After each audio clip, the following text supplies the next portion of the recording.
पुरुषोत्तम श्री राम का चरित्र गुणों से भरा हुआ है। त्रेता युग के न्यायप्रिय राजा श्री राम की कहानियां बालकों के मन में नीति और धर्म के लिए जगह बनाने में मदद कर सकती हैं। इतिहास के दो महान कवियों ने रामायण की कथा लिखी है। महर्षि वाल्मीकि ने संस्कृत में रामायण और तुलसीदास ने अवधी भाषा में रामचरितमानस को लिखा। बच्चों के लिए ये दोनों भाषाएं कठिन हो सकती हैं, इसलिए हम मॉम जंक्शन के कहानी सेक्शन में रामायण की कहानियां बिल्कुल सरल भाषा में लेकर आए हैं। इन कहानियों की मदद से आप अपने बच्चों को इतिहास के बारे में जानकारी दे सकते हैं। रामायण की कहानियां भारत की महान संस्कृति का उदाहरण हैं। एक और जहां भगवान राम, लक्ष्मण, भरत और शत्रुघ्न का आपसी प्यार एकता में शक्ति की सीख देता है, तो वहीं दूसरी ओर माता सीता का समर्पण आने वाली पीढ़ियों को रास्ता दिखा सकता है। रावण के चरित्र से भी ये शिक्षा दी जा सकती है कि बुरे कर्मों का फल जरूर मिलता है, इसलिए इंसान को कभी अहंकार नहीं करना चाहिए। साथ ही ये कहानियाँ कठिन समय का सामना संयम के साथ करने की सीख भी देती हैं।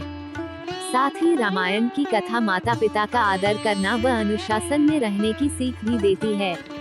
आप इन कथाओं के जरिए बच्चों को बुराई पर अच्छाई की जीत का पाठ सिखाते हुए उनके मन में अच्छे संस्कारों को विकसित कर सकते। राम भक्त हनुमान को कई नामों से जाना जाता है, जैसे मारुति नंदन, पवन पुत्र व संकट मोचन आदि। माना जाता है कि वह भगवान शिव के 11वें रुद्र अवतार थे और उनके जन्म का उल्लेख कई पौराणिक कथाओं में मिलता है। इस कहानी में हम हनुमान जी के जन्म से जुड़ी ऐसी ही एक प्रचलित कथा बता रहे हैं। हनुमान जी के जन्म की कथा बहुत रोचक है। वे माता अंजनी और वानर राज केसरी के पुत्र थे। माना जाता है कि उनका जन्म कोई साधारण संयोग नहीं था, बल्कि देवतागण, नक्षत्र और सारे भगवान के आशीर्वाद से पृथ्वी से पाप का विनाश करने के लिए हुआ था। मान्यताओं के अनुसार माता अंजनी को यह वरदान मिला हुआ था कि उनका होने वाला पुत्र शिव का अंश होगा। इसके अलावा एक मान्यता ये भी है कि जब बजरंगबली का जन्म हुआ था, उसी समय रावण के घर भी एक पुत्र ने जन्म लिया था।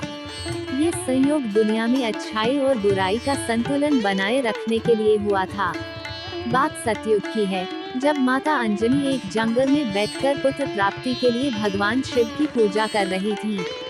वो हाथ जोड़कर और आंखें बंद करके आराधना में लीन थी, तभी उनकी सामने रखी कटोरी में एक फल आकर गिरा। माता अंजनी ने जब उस फल को देखा, तो उन्होंने उसे प्रसाद समझकर सेवन कर लिया। दरअसल जब माता अंजनी जंगल में पूजा कर रही थी, तब वहां से दूर अयोध्या में राजा दशरथ भी पुत्र प्राप्ति के लिए शिव यज्ञ करवा रहे थे।